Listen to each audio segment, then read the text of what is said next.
ममता काफ्लेले न्याय पाउने कि नपाउने भन्ने विषय नि अब तपाईँ हाम्रो मात्र चासोको विषय होइन कि यो चाहिँ अमेरिकाको भर्जिनिया राज्य सरकारको पनि प्रतिष्ठाको विषय बनेको छ। किनकि यो मुद्दा सरकारी पक्षबाट हालिएको मुद्दा हो। यहाँ भर्जिनियाको कमनवेल्थ अफ भर्जिनिया गभर्मेन्टबाट हालिएको मुद्दा हो, सरकारी वकिलद्वारा हालिएको मुद्दा हो। त्यसले गर्दाखेरि उनीहरूले रातोदिन यो केसलाई दह्रो बनाउनको लागि लुके छिपेका प्रमाणहरू, लुके छिपेका मानिसहरूसँगको भेटघाट, अन्तर्वार्ताहरू, यो सम्पूर्ण कुराहरू चाहिँ गर्दै अगाडि गइरहेको अवस्था छ हैन। र जुनसुकै बेला पनि हामीले कमनवेल्थका लयरहरूसँग कुरा गर्दा होस् अथवा चाहिँ यहाँका प्रहरी प्रमुखसँगको मनासस पार्कका प्रहरी प्रमुख हुगोसँगको कुराकानीमा होस्, उनीहरूले पूर्ण न्याय पाउने कुरामा र नरेशलाई अथवा अपराधीलाई, सम्बन्धित अपराधीलाई चाहिँ लाइफ टाइमको जेल सजाय पुर्याउन चाहिँ आफूहरूसँग प्रमाणहरू प्रशस्तै भएको भनेर भनिरहेको अवस्था छ। अब यो पोस्टहरू धेरै लामो हुन्छ, कुराहरू रिपिट पनि हुन जान्छ हैन बिन्दाजी। तपाईले अघिल्ला पोस्टहरू पनि हेर्नु होला। 1-2 दिन अगाडि मैले अलिकति डिटेलमा हालेको छु। अब यो केस निरन्तर अहिले डेभलपिङ केस हो, यहाँको अदालती प्रक्रियामा निरन्तर चलिरहेको छ। अब यो नोभेम्बरको 7 तारिकमा पनि एउटा पेशी छलफल चलिरहेछ हैन, चल्छ। त्यो पछाडि फेरि डिसेम्बरको चाहिँ 9, 10, 11 अनि 16, 17, 18मा फेरि अर्को बहस, भिगरस बहस हुन्छ, जसमा चाहिँ उनी अपराधी साबित हुन्छन् हुँदैनन् भन्ने कुरा चाहिँ हुनेछ। यद्यपि अहिले चाहिँ नरेशलाई ममता काफ्लेको मृत शरीर लुकाएको, छिपाएको भन्ने आरोप मात्र लागेको छ। अब जहाँसम्म फाँसीको सजायको कुरा छ, यता भर्जिनिया राज्यमा चाहिँ फाँसीको व्यवस्था अहिले हटाइसकिएको छ। यहाँ चाहिँ आजीवन जेल सजाय चाहिँ हुन सक्छ, जस्तो सास फेरुन्जेल अदालतभित्रै राख्ने त्यो खालको चाहिँ व्यवस्था छ एक्सट्रिममा जाँदाखेरि हैन। अब त्यो एक्सट्रिममा गएन, केस केही जानी तलमाथि भयो भने पनि कति वर्षसम्मको जेल सजाय भन्ने कुराहरू हुन जान्छ। त्यसकारणले यहाँको कानुनको प्रक्रियालाई पनि हामीले वेट गर्नुपर्छ होला, वेट एन्ड सी गर्दै जानुपर्ने हुन्छ।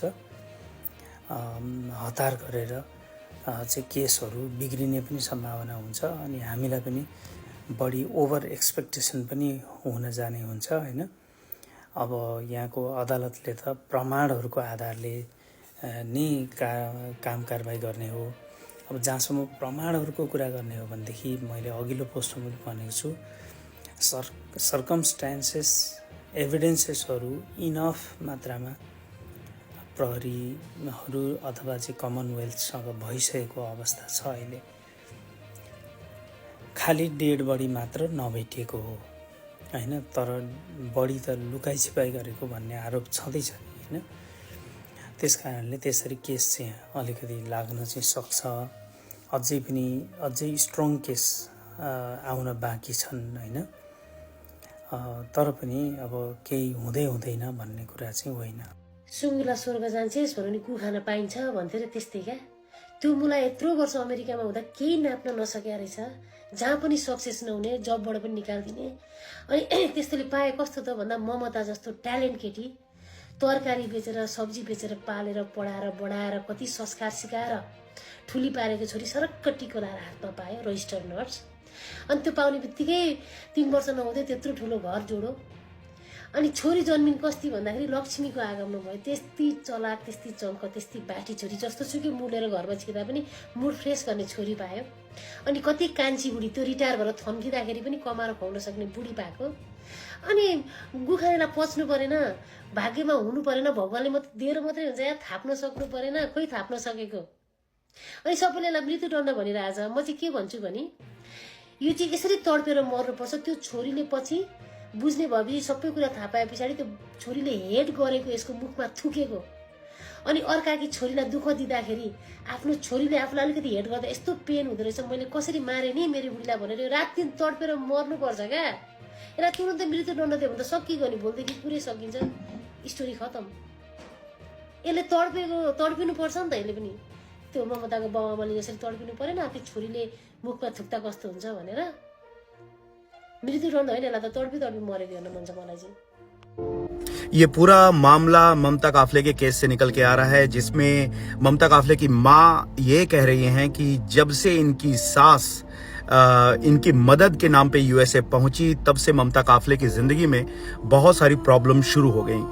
ममता काफले की जो सास हैं वो बहुत पुरानी विचारधारा की हैं और इतनी पुरानी विचारधारा की हैं जिसमें यकीन करना मुश्किल हो जाता है कि 21st सेंचुरी में हम जी रहे हैं।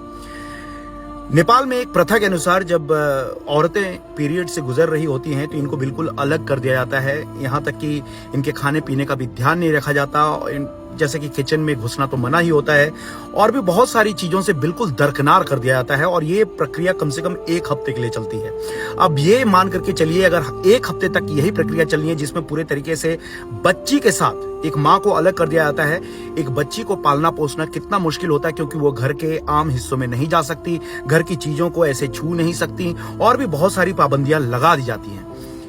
ममता काफले एक वर्किंग वुमेन जिसके साथ ऑलरेडी बहुत सारी परेशानियां थी, मदद के लिए सास आती हैं लेकिन सास मदद के बजाय इनकी मुश्किलें और बड़ी कर देती है और यही एक कारण है कि एक पोस्ट डालती हैं और पोस्ट में वो लिखती हैं कि बच्ची के पालन पोषण में इन्हें बहुत ज्यादा दिक्कत हो रही है और अब वो डिवोर्स की प्रक्रिया से गुजर रही हैं और होपफुली जल्द ही इसका समाधान हो जाएगा। पिछली कुछ घटनाओं में ऐसा हुआ था कि ममता काफले ने कुछ दिनों के लिए अलग रहना भी शुरू कर दिया था और फिर बीच बचाव के बाद ये दोनों फिर से वापस आए, लेकिन मुश्किलें कभी पूरी तरीके से सॉर्ट आउट हुई ही नहीं। अब जैसा कि आपको मालूम है कि ममता काफले गायब हो चुकी हैं और ऐसी 99.99% चांसेस हैं कि ममता काफले अब इस दुनिया में हैं ही नहीं। उस 1 साल की बच्ची जिसने अपना बर्थडे 22 अगस्त को मनाना था, उस बर्थडे को वो अपनी माँ से अलग हो गई। इनकी माँ शायद अब इस दुनिया में नहीं है क्योंकि अभी तक सारे एविडेंसेस बिल्कुल इसी बात का सबूत दे रहे हैं। अगर ममता काफले वापस आती हैं तो एक चमत्कार ही होगा। नेपाल में इनके माँ पिता का बुरा हाल है रो रो कर और वो अब बस इसी उम्मीद में बैठे हुए हैं कि किसी तरीके से उनकी बच्ची को ये हासिल कर पाए क्योंकि वही एक ममता की याद है। और इस पे अब यूएस अथॉरिटी क्या फैसला सुनाती है वो एक सोचने वाली बात होगी। लेकिन ये जो पूरा का पूरा मामला है ये सोचने पे मजबूर कर देता है कि 21st सेंचुरी में औरतें जिन जिन मुश्किलातों का सामना करती हैं सिर्फ दकियानुसी विचारधारा की वजह से, कि अगर एक औरत और कई नेपाल भी अभी भी इंडिया में ऐसे गांव देहात हैं जहां पे औरतों को बिल्कुल अलग कर दिया जाता है। और मैं तो एक डॉक्यूमेंट्री भी देख रहा था जिसमें कि पीरियड्स के समय पे औरतों को इतना दरकिनार कर दिया जाता है, जंगल में किसी दूसरे घर पे रहने के लिए भेज दिया जाता है, बिल्कुल अलग, परिवार से बिल्कुल ही अलग। और उसी समय कई दरिंदे हमला करते हैं। ऐसी कई घटनाएं हैं गांव में जो दफन हो गई, जिनकी कोई FIR दर्ज नहीं हुई। गांव के रीति रिवाज के नाम पे इन महिलाओं का हनन किया गया, इनको खत्म किया गया। तो ये जो मामला निकल के आ रहा है ये सच में विचारणीय है और खास करके जिस तरीके से इनकी सास की बातें निकल के आई हैं, सास और बेटे ने मिलकर के क्या ममता काफले को खत्म कर दिया। अब ये तो एक इन्वेस्टिगेशन का मामला है लेकिन बहुत दुखद है और ये जो बातें निकल के आ रही हैं ये सच में सोचनीय है, विचारणीय है और हमें सच में इस बारे में बहुत ज्यादा सोचना चाहिए। 30 तारिक नै उलाई मरिसकेकी रहेछिन्, सी इज नो मोर भनेर हामीलाई सूचना दिएको हो कि हैन त। अनि कुखुरा चोरले के भन्यो भने 31 तारिक हामी सँगै बसेर डिनर गरेको भनेको छ। 31 तारिक डिनर कोसँग गर्यो? त्यही आफूले मारे लाससँग कि भूतसँग त? कुरा त्यही जुदेको छ। 2 जना भन्दा 3 जना सेन्टिमेन्ट क्यास गर्नु छ, उसले हरेक कुरा ढाटेको छ। अझ उनीहरूको पछिबाट त ममता त जिउँदै नभए कोही त लास भन्ने कुरा छ। किनभने एउटा कुरा हैन, एउटा सिस्टरले पनि बोल्नु भएको अब सम्पत्ति टन्नै दाइजो टन्नै भन्ने सोचेर गरेको होला सायद। जे कारण जे पनि हुन्छ हरि सर, एउटा श्रीमती घरमा हुँदा हुँदै अर्को गर्लफ्रेन्ड भेट्न जान्छ, वहाँ पनि केटी छ, जहाँ पनि केटी छ। अनि श्रीमतीको अगाडि खुलेआम श्रीमतीले राजा महाराजा भन्नुपर्छ, श्रीमतीलाई कुटपिट गरेर भन्न न।